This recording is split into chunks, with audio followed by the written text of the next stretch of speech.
സാമ്പത്തിക പ്രതിസന്ധിയെ തുടർന്ന് സംസ്ഥാന സർക്കാർ വീണ്ടും കടമെടുക്കുന്നു. പൊതുവിപണിയിൽ നിന്ന് 1000 കോടി രൂപ വായ്പയെടുക്കും. കടപ്പത്രം വഴി 1000 കോടി സമാഹരിക്കാനാണ് തീരുമാനം. വിവരങ്ങളുമായി ശ്രീജിത്താണ് ചേരുന്നത്. ശ്രീജിത്ത്, സാമ്പത്തിക പ്രതിസന്ധി അതിരൂക്ഷമാകുന്ന സാഹചര്യത്തിലാണ് വീണ്ടും കടമെടുക്കാൻ സർക്കാർ തീരുമാനിക്കുന്നത്.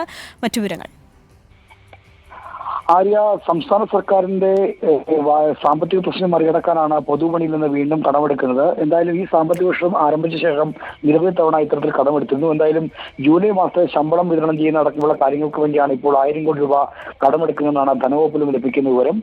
കടമെടുപ്പ് പരിധി കേന്ദ്രം വെട്ടിക്കുറച്ചെന്ന് പറയുമ്പോഴും ഈ നിത്യനിദാന ചെലവുകൾ കണക്കിപ്പോഴും സർക്കാർ പ്രശ്നം നേരിടുകയാണ്. ഈ സാഹചര്യത്തിലാണ് ഇപ്പോൾ 1000 കോടി രൂപ കൂടി.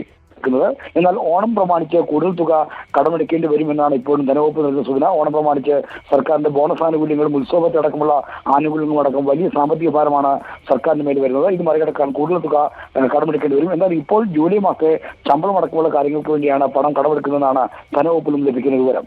ശരി, പൊളിറ്റിക്കൽ കറസ്പോണ്ടന്റ് ശ്രീജിത്താണ് വിശദാംശങ്ങൾ നൽകിയത്.